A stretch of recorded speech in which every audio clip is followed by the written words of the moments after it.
स्वागत आप सभी का ग्लोबल अड्डा में और मैं हूं आपके साथ पुनीत मिश्रा। एक और बड़ा घटनाक्रम हुआ है और वो ये हुआ है कि एक तरफ जहां नेतन्याहू जो इजराइल के प्रधानमंत्री हैं उनकी तरफ से एक बयान सामने आया था जब कतर के दोहा पर अटैक किया गया था, हमास के लोगों पर अटैक किया गया था।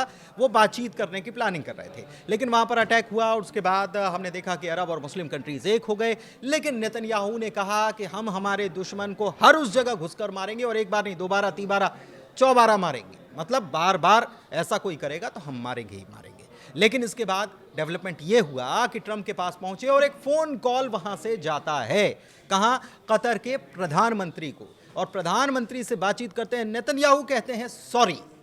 तो सॉरी के मायने क्या हैं, इसी चीज को समझना चाहते हैं। मेरे साथ मेरे सहयोगी अंकुर जी मौजूद हैं, सीधे उनके पास चलते हैं। सर, ये सॉरी काम कर गया क्या?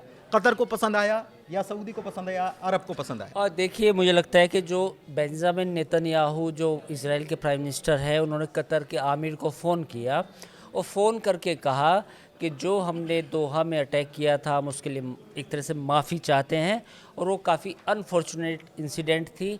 लेकिन जो लगता है कि क्या इज़राइल अपने खुद से ये बात कहेगा, क्योंकि इज़राइल ने कतर को काफ़ी लंबे समय तक ये कहा है कि this country is harbouring the terrorist, यानी कि ये मुल्क जो है आतंकवादियों की पनाह गाह है।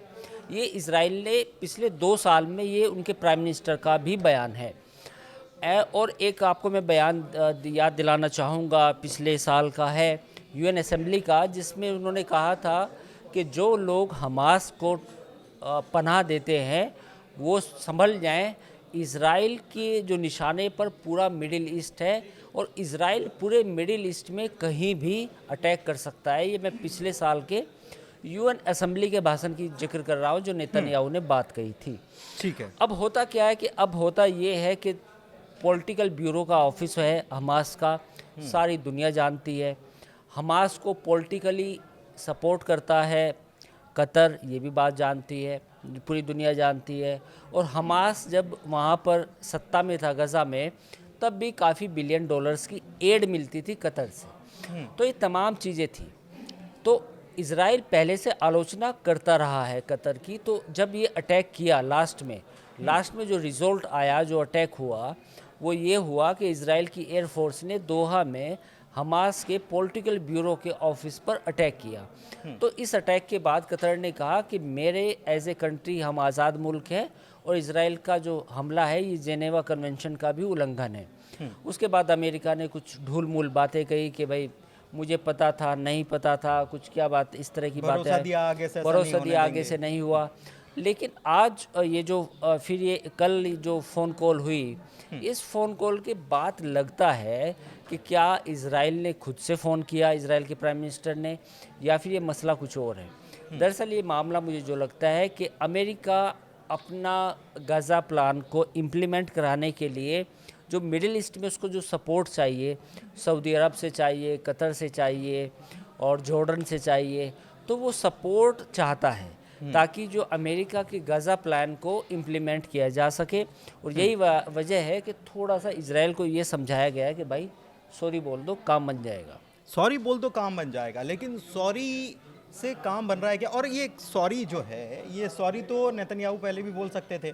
खैर, ट्रंप के समझाने के बाद हो सकता है कि ट्रंप बड़े भैया हैं तो बड़े भैया ने समझा दिया तो नेतन्याहू ने सॉरी बोल दिया, ठीक है। लेकिन बाकियों को ये कितना पसंद आ रहा है? और सॉरी के लिए ही जो इमरजेंसी अरब इस्लामिक समिट हुआ था, इस सॉरी को सुनने के लिए हुआ था क्या? और इसके अलावा कतर ये भी तो कह रहा है कि आपने सॉरी बोला, ठीक है, लेकिन हम मध्यस्थता भी करने के लिए तैयार हैं एक बार फिर से हमास से, और दूसरा कि जो लोग मारे गए हैं उनको मुआवजा दिया जाए। और यहाँ पर ये जो बात कही गई है, ये बात बहुत ज़्यादा उलझाने वाली इसलिए है क्योंकि वो हमास के लोग थे और हमास के लोगों को मारने पर इजराइल ही मुआवजा दे। क्या ऐसा होगा? देखिए, मुआवजा तो मुझे नहीं लगता कि इजराइल को कंपनसेशन देने वाला है।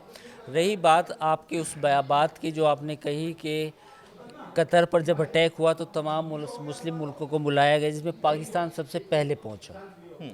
पाकिस्तान सबसे पहले पहुंचा और अब जो है जैसे ही इजराइल के प्राइम मिनिस्टर ने फ़ोन कॉल किया तो देखिए इस फ़ोन कॉल को, ये फ़ोन कॉल तो अमेरिका ने कराई है, तो इस वो फ़ोन साफ को, नज़र आ रहा हाँ वो साफ नज़र आता है। तो ये जो जितने भी आ, आप ये कहें कि और मुस्लिम ऑर्गेनाइजेशन, जितने मुस्लिम कंट्रीज जितने भी आपस में बात करें, कहीं ना कहीं अमेरिका के पेज पे ही है लास्ट में। तो मुझे नहीं लगता कि इस फ़ोन कॉल के बाद कतर का रवैया कुछ सख्त होगा। कतर थोड़ा सा, कतर का जो एक इमेज सेविंग है, जैसे फेस सेविंग बोलते हैं हम इंग्लिश में, तो ये फेस सेविंग कराने की कोशिश है। इसराइल को बोला कि भाई तुम बोल दो कुछ, फेस सेविंग हो जाएगी। तो ये ऐसा ही मसला लगता है। तो मुझे नहीं लगता कि अब ये मुद्दा आगे बढ़ेगा। दिलचस्प बात यह है कि शहबाज शरीफ साहब की बात कर रहे थे, उनकी तरफ से एक्सपर्ट पोस्ट जो किया गया है, I am welcoming President Trump plan about Gaza, उन्होंने ये लिखा है बिल्कुल, welcome President Trump's 20-point plan to ensure an end to the war in Gaza. हाँ बिल्कुल, बिल्कुल। ये तो मतलब ये मुझे लगता है कि ट्रम्प जैसे ही पोस्ट करते हैं उसके बाद तो पाकिस्तान के प्राइम मिनिस्टर का ही जवाब आता है कि we are with President Donald Trump. तो ये तो उसी लेकिन मुझे लगता है कि देखिए ट्रम्प का जो प्लान है वो व्यवहारिक नहीं है। व्यवहारिक इसलिए नहीं है क्योंकि जो उसमें कहीं ना कहीं फ़िलिस्तीन के लोगों की नुमाइंदगी की जो बात है, सेल्फ डिटर्मिनेशन की जो बात है, जो सालों से 70 सालों से जो बार बार सवाल पूछा जाता था, वो यही सवाल था। अब अचानक से एक कोई फ़िलिस्तीन अथॉरिटी जो वहाँ पे वेस्ट बैंक में काम करती है, उससे भी बहुत ही हल्की, माइल्ड, और उसमें इंटरनेशनल एक्सपर्ट भी होंगे या लोग भी होंगे, उनके लीडर्स भी होंगे, एक ऐसी अथॉरिटी को वहाँ पे नाफिज करना, तो मुझे नहीं लगता कि फ़िलिस्तीन के जो लोग हैं, जो गाज़ा के लोग हैं, उनके किसी भी तरह के उस तरह के अधिकारों का रिप्रेजेंटेशन करेगी। ये बात हो सकती है कि काफ़ी रीबिल्डिंग में मदद मिले, काफ़ी लोगों को एड भी मिले, सपोर्ट मिले जो वहाँ की आवाम है फ़िलिस्तीन की, लेकिन इस तरह की कमेटी सस्टेनेबल नहीं होगी क्योंकि हमास का इन्फ्लुएंस सोसाइटी में, और जो नए जनरेशन है जिन्होंने सिर्फ खून खराबा देखा है गाज़ा के, वो तो सीधे ही जब 10-12 साल के होते हैं तो हमास में ही जाते हैं, तो वो ब्रेन वॉश हो चुके हैं। तो अब ये उम्मीद करना, ये तवक्को करना कि हमास बिल्कुल नेग्लिजिबल हो जाएगा उस सोसाइटी से जिसने करीब 70 सालों से खून खराबा देखा है, मुश्किल है। ट्रम्प इसमें अरब को, अब पाकिस्तान भी साथ में खड़ा ही हुआ है, मुस्लिम मुल्कों को, कुछ मुस्लिम मुल्क कुछ अरब मुल्कों को साथ में ले रहे हैं। ये अरब मुल्क वही हैं जो अभी कुछ दिनों पहले तक इस्लामिक अरब समिट जो हुआ था इमरजेंसी वाला, उसमें बड़ी इसको लेकर चिंता जाहिर कर रहे थे, कह रहे थे कि नहीं फ़िलिस्तीन में बहुत गलत हो रहा है, जेनोसाइड हो रहा है। तो ये जेनोसाइड रोकने के लिए जो प्लान है, इसके लिए अरब मुल्क तैयार कैसे हो जा रहे हैं? सऊदी अरब ने सपोर्ट कर दिया, या यूएई ने सपोर्ट कर दिया, जॉर्डन ने सपोर्ट कर दिया, पाकिस्तान ने सपोर्ट कर दिया, ईरान, यमन, ये तो नाराज चल रहे हैं, बौखला गए हैं। नहीं, इसमें 2-3 चीज़ें हैं। देखिए सऊदी अरब और जॉर्डन, और ख़ासतौर पर जॉर्डन की अगर मैं बात करूं, जॉर्डन की पूरी सीमा भी वहां पर लगती है, और यरूशलेम में जो अल अक्सा मस्जिद है उसका जो गवर्नेंस है वो भी जॉर्डन के पास है। तो जॉर्डन और इजिप्ट के लिए बहुत मुश्किल होगा उस इलाके में एक तरह से एक ऐसी आबादी को नियंत्रित करना अमेरिका के द्वारा या कुछ इंटरनेशनल कमेटी के द्वारा। तो वो एक कहीं ना कहीं जो वहाँ की आवाम है, जॉर्डन की आवाम है, जो सहानुभूति रखती है फ़िलिस्तीन के मुद्दे को लेके, या जो इजिप्ट के जो लोग हैं, सब लोगों की कहीं ना कहीं ये जज्बात होते हैं कि भाई फ़िलिस्तीन एज ए कंट्री बने, तो ये कहीं ना कहीं उसको धक्का पहुंचेगा।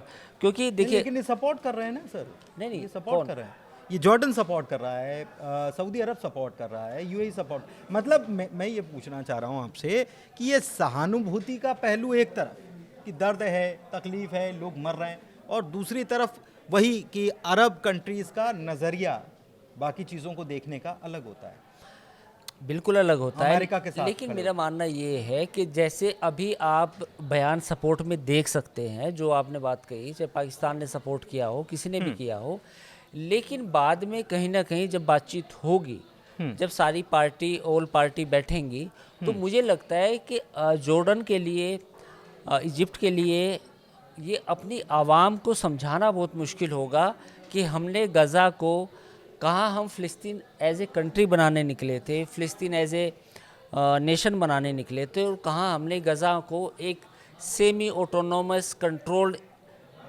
स्टेट बना दिया। तो मुझे लगता है कि ये अभी सपोर्ट कर सकते हैं युद्ध ख़त्म करने के लिए, लेकिन उसमें भी बंधकों की रिहाई का मुद्दा बहुत बड़ा है, क्योंकि हमास की तरफ से अभी कोई गारंटी नहीं मिली है कि बंधक छोड़े जाएंगे।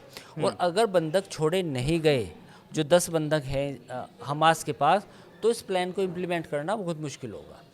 हम यमन के हूती कह रहे हैं ये ट्रंप एक बड़ी साजिश रच रहे हैं और इस साजिश में सऊदी और कुछ मुस्लिम मुल्क जो हैं, मतलब अरब और कुछ मुस्लिम मुल्क इसमें शामिल हैं इस पूरी साजिश में। दूसरी तरफ ईरान भी कह रहा है कि ये जो आप कर रहे हो ये इसमें कुछ न कुछ बू आ रही, कोई साजिश की बू आ रही है। बिल्कुल, ईरान और यमन के जो हुतीस हैं वो तो एक ही पेज पर हैं, तो वो तो इसकी आलोचना करेंगे ही।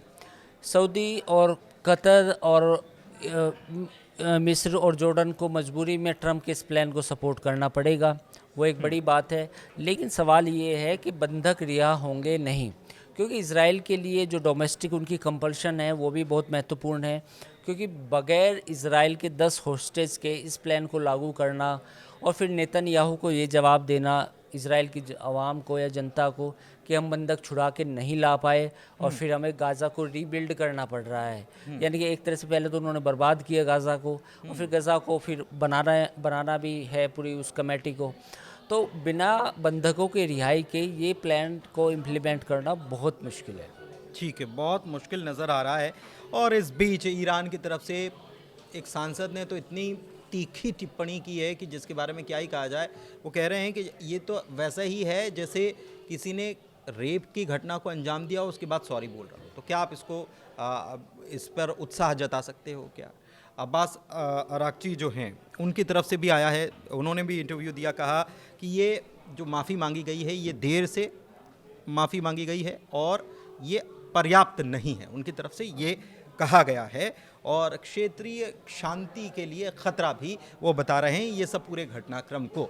ऐसे में आने वाले दिनों में कॉन्फ्लिक्ट बढ़ेगा क्या? हमास क्या हथियार रख देगा और पीछे हट जाएगा? क्योंकि एक प्लान ये भी है कि हमास को ही नहीं छोड़ना होगा बंधकों को, बल्कि इजराइल भी जिनको आजीवन कारावास की सजा वो बाद में छोड़ेंगे। हाँ, वो बाद में छोड़ेंगे। तो ये प्लान तो है, लेकिन 72 घंटे का वक्त दिया गया है और इस बीच हमास का ये कहना है कि हमारे पास कागज़ पर कुछ भी नहीं आया। तो अब कागज़ पर कब पहुंचेगा, नहीं पहुंचेगा, क्या इसके अंदर की चीज़ें हैं, ये आने वाला वक्त बताएगा। फिलहाल ग्लोबल अड्डा में चर्चा को यहीं विराम देते हैं। चर्चा कैसी लगी बताइएगा ज़रूर। बहुत धन्यवाद।